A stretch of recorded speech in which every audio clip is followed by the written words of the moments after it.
बिस्मिल्लाहिर्रहमानिर्रहीम अस्सलामु अलैकुम वरहमतुल्लाहि वबरकातुहू। Dear students of class 9th, welcome to this channel Iqra Huffaz Education System Karachi. This is chapter number 4 and lecture number 2 is data communication and computer network. In this lecture I will introduce you to some basic terminologies used in data communication. These terms will help you understand how data is transmitted, received and managed across different network and devices. जी dear students, आज हम basic terminologies of data communication ये topic पढ़ेंगे। और terminology का मतलब होता है इस्तिलाहात, जो मैंने लास्ट लेक्चर में आपको असाइनमेंट भी दिया था, यकीनन आप सब स्टूडेंट्स ने पढ़ा होगा, लिखा भी होगा। तो डेटा कम्युनिकेशन की बुनियादी इस्तिलाहात टर्मिनोलॉजी को समझना बहुत ज़रूरी है ताकि हम जान सकें कि मालूमात एक जगह से दूसरी जगह कैसे मुंतकिल होती है। यहाँ कुछ अहम इस्तिलाहात दी जा रही है। मिसाल के तौर पर ये तमाम मैंने 8 नीचे लिखी हुई है, आप देख सकते हैं। Data communication, data transmission, analogue signals, digital signals, data rate, bit rate, baud rate, signal to noise ratio. अब मैं इंशाल्लाह ताला आपको 1 बाय 1 डिटेल में इंशाल्लाह मैं समझाऊँगा, तो आपको इंशाल्लाह ताला ये लेक्चर बहुत अच्छी तरीके से समझ में आ जाएगा और पेपर के पॉइंट ऑफ व्यू से भी बहुत इंपॉर्टेंट है, तो आप इसको ज़रूर अच्छी तरीके से याद भी कर लें। व्हाट इज़ डेटा, मतलब डेटा क्या होता है। डेटा की डेफिनेशंस मैंने कुछ लिखी है, यहाँ पर कुछ पॉइंट्स लिखे हैं, इंशाल्लाह आपको ईज़िली, और कुछ मैंने डायग्राम भी और नीचे पिक्चर भी ऐड की है, तो आपको इंशाल्लाह ईज़िली समझ में आ जाएगा डेटा होता क्या है। तो पहला पॉइंट में लिखा हुआ है collection of raw facts and figures is called data. ठीक, मतलब रॉ फैक्ट्स एंड फिगर इनके जो आपस में कलेक्शन होता है उसे हम डेटा कहते हैं। ठीक है, मिसाल के तौर पर रॉ फैक्ट्स का मतलब क्या होता है, जो मिसाल के तौर पर ये स्टूडेंट नाम लिखा हुआ है यहाँ पर, ठीक है, जैसे बदर, अहमद, यूसुफ, सईद, ये तमाम जो नाम लिखे हुए ये फैक्ट्स एंड नाम है, सही है ना। तो इस तरीके से, और इस तरीके से इनके जो तमाम स्टूडेंट की एज लिखी हुई है फैक्ट है, मतलब बिल्कुल ओरिजिनल से ही एज है, ठीक है, 22 लिखा हुआ। अब मैं यहाँ लिख दूँ एज की जगह पर कि ABC, तो ये मतलब फैक्ट नहीं हुआ, मतलब एज आपको पता है न्यूमेरिक होती है, तो ये तमाम फैक्ट का है। ठीक है, इस तरह फिगर का मतलब क्या होता है कि उसे मतलब CGPA या परसेंटेज क्या है, तो 83 मतलब इसकी फ़िगर दी गई है। बात समझ में आ गई। तो ये तमाम रॉ फैक्ट्स होते हैं और फिगर्स, इसको हम क्या कहते हैं, डेटा कहते हैं। और मज़ीद आप मैं उर्दू में समझाते चलूँ, डेटा वो बुनियादी मालूमात हैं जो हम अपने इर्द गिर्द के मुशाहिदात, पैमाइशों या तजर्बात से हासिल करते हैं। ये गैर मुनज़्ज़म हक़ाइक़ और अदाद व शुमार होते हैं जिनका ख़ुद कोई ख़ास मतलब नहीं होता। मिसाल के तौर पर वो मतलब उनका मीनिंगफुल फॉर्म नहीं होती, जो हमें सही तरीके से समझ में नहीं आती, वो डेटा होता है। ठीक है, और मज़ीद आपको मैं अगली स्लाइड में भी समझाऊंगा क्या है डेटा और इन्फॉर्मेशन में क्या डिफरेंस है, इंशाल्लाह आगे आपको मैं समझाता हूँ। ठीक है, दूसरा मैं पॉइंट पढ़ लेता हूँ। The text, numbers, symbols, images, voice and video which are processed by computer and digital devices are called data. ये तमाम नंबर्स हो गए, सिम्बल्स होते हैं, टेक्स्ट वगैरह, इमेजेस, वॉइस, ये तमाम क्या है, ये एक डेटा होता है। ठीक है, data can be consider as unprocessed information, मतलब ये कंप्लीट इन्फॉर्मेशन नहीं होती, ये आपको तकरीबन इन्फॉर्मेशन करने के लिए पूरा डेटा को कलेक्ट करने के बाद आखिर में क्या इन्फॉर्मेशन आती है, और ये अनप्रोसेस इन्फॉर्मेशन होती है। अब जैसे कि आपसे मैंने कहा डेटा और इन्फॉर्मेशन में क्या डिफरेंस है, या दोबारा मैंने एक दफ़ा लिख चुका हूँ। Data, raw facts and figures मैंने बता दिया किस तरीके से data by itself might not be meaningful, मतलब ये मीनिंगफुल नहीं होता, हमें सही तरीके से समझ में नहीं आता कि क्या है, क्या कंप्लीट इन्फॉर्मेशन क्या है, हमें मालूमात सही तरीके से पता नहीं चलती डेटा से। ठीक है, अब इन्फॉर्मेशन क्या है, data is that has been processed और ऑर्गेनाइज्ड, मतलब वो ऑर्गेनाइज वे में हो। ठीक है, मैं कुछ एग्जांपल भी नीचे आपको दूंगा। To have meaning and context, मतलब उसकी कोई मीनिंग हो, मीनिंगफुल हो, जो हमें सही तरीके से समझ में आ जाए। मिसाल के तौर पर एग्जांपल, स्टूडेंट्स ग्रेड्स, जैसे हमारे ग्रेड्स होते हैं ना, किसी स्टूडेंट ने 4 बच्चों के मैंने ग्रेड्स दिए हैं, एक के 85 हैं, एक के 90 हैं, ठीक है, एक 78, एक 92।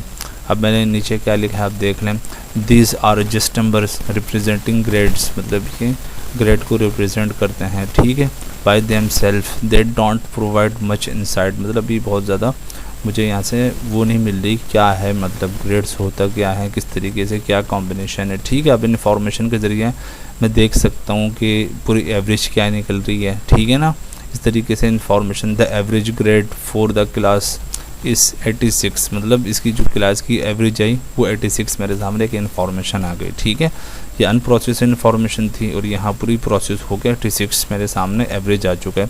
This indicates that overall the students perform well, मतलब इसकी क्या इंडिकेट करता है, इन्फॉर्मेशन क्या मालूमात हासिल मुझे हुई कि ये जो क्लास है स्टूडेंट्स परफॉर्म अच्छा कर रहे हैं। ठीक है, आखिर में bye calculating the average the data gives us useful information about the class performance, मतलब इसके ज़रिए एवरेज से कैलकुलेशन के ज़रिए हमें क्या पता चला, एक यूज़फुल इंफॉर्मेशन हमें मिली किसके बारे में, क्लास की परफॉर्मेंस के बारे में। ठीक है, एक और मैं आपको एग्जांपल देता चलूँ कि डेटा और इन्फॉर्मेशन में क्या डिफरेंस। इसी तरीके से एक और मैंने एग्जांपल लिखी है, जैसे फॉर एग्जांपल मैंने लिखी है डेटा और इन्फॉर्मेशन की। ठीक है, एक्सरसाइज ट्रैकिंग, हम जो एक्सरसाइज वगैरह करते हैं जिम में जाके या वैसे ही जाके, तो डेटा मैंने निकाला है 4 दिन का या 3 दिन का जो भी है। ठीक है ना, 30 मिनट्स 45 मिनट्स और 20 मिनट्स, ये एक मैंने किया डेटा निकाल दिया। ठीक है, अब इसमें मैंने लिखा है दिस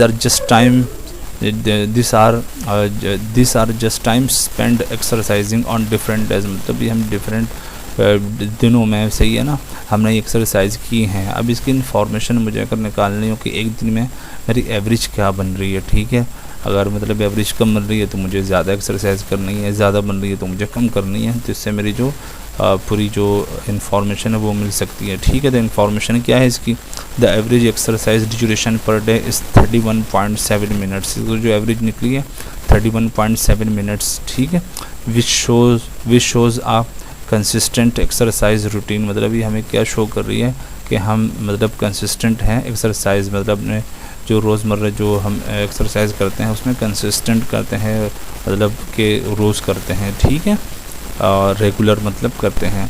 अब इससे हमें क्या मिला, इसमें जो लास्ट मैंने पॉइंट जो लिखा है, by calculating the average and understanding the context we gain inside into exercise habits, मतलब इसमें अगर हमारी ये एवरेज अगर कम आ रही है तो हमें इसे इंक्रीज़ करना चाहिए। ठीक है, इसे या कम आ रही है या ज़्यादा आ रही है तो हमें डिक्रीज़ करना है, तो इससे हमें ये इन्फॉर्मेशन डेटा मेरे ख्याल से आपको सही तरीके से समझ में आ चुका होगा। अब इसी तरीके से डेटा कम्युनिकेशन जो पहले मैं समझा भी चुका हूँ पिछले लेक्चर में, लेकिन चला जिसकी टर्मिनोलॉजी है तो मज़ीद आपको मैं समझाता चलूँ।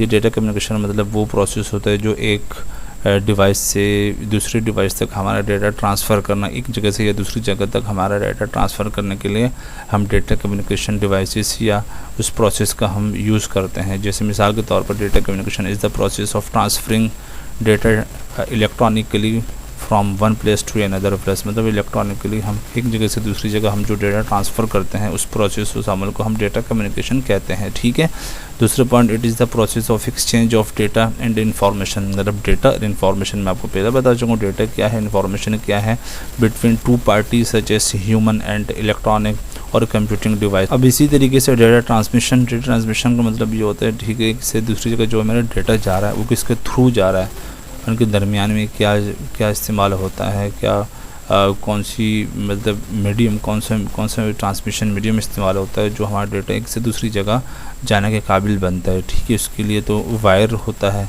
या वायरलेस के थ्रू, इलेक्ट्रोमैग्नेटिक वेव्स के थ्रू हमारा डेटा एक से दूसरी जगह पहुंचता है, ये भी एक टर्मिनोलॉजी है। ठीक है, this data transmission means emission of data in any direction विया वायरलेस और वायर्ड मीडियम। ठीक है, वायरलेस में जैसे व्हाट्सएप, फेसबुक वगैरह वायरलेस है, वायर मतलब तार के ज़रिए एक से दूसरी जगह नेटवर्क बना उसके ज़रिए हम डेटा कम्युनिकेट कर सकते हैं। ठीक है, ट्रांसमिशन में occur between source and destination. इसी तरीके से एनालॉग सिग्नल क्या होते हैं, एनालॉग सिग्नल्स वो सिग्नल्स होते हैं जो मुसलसल कंटिन्यूस होते हैं और वक्त के साथ मुख्तलिफ होते हैं। इन सिग्नल्स में डेटा को मुख्तलिफ वोल्टेजेस या करंट्स की शक्ल में ज़ाहिर किया जाता है जो वक्त के साथ मुसलसल बदलते हैं। ठीक है, इसकी मैं कुछ एग्जांपल आपको मैं दे दूं। आवाज़ के लिए है साउंड वेव्स, हमारी आवाज़ एक एनालॉग सिग्नल है जो माइक्रोफोन के ज़रिए इलेक्ट्रिकल सिग्नल्स में तब्दील होती है। इस तरीके से रेडियो ब्रॉडकास्टिंग में एनालॉग सिग्नल्स इस्तेमाल होते हैं जो रेडियो फ्रिक्वेंसी में मुंतकिल होते हैं। इसी तरीके से टेलीविज़न सिग्नल्स, पुराने टेलीविज़न सिस्टम में एनालॉग सिग्नल्स इस्तेमाल होते थे जो तस्वीर और आवाज़ को मुंतकिल करते थे। ठीक है, अब इसमें मैं पढ़ भी देता हूँ। Analogue signals are continuous varying signals or waves that change with time period and used to represent data। ठीक, an analog signal can be used to measure changes in some physical quantities such as light, sound, pressure, temperature। ये तमाम मिसालें किसकी हो गई, analogue signals की।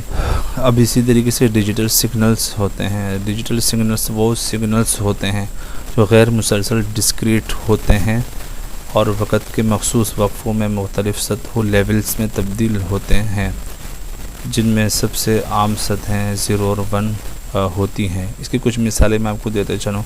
Digital signals की मिसालें, कंप्यूटर डेटा, हमारा जो कंप्यूटर का डेटा होता है, कंप्यूटर में डेटा डिजिटल सिग्नल्स की शक्ल में होता है, जहाँ तमाम मालूमात 0 और 1 की सूरत में ज़ाहिर होती हैं।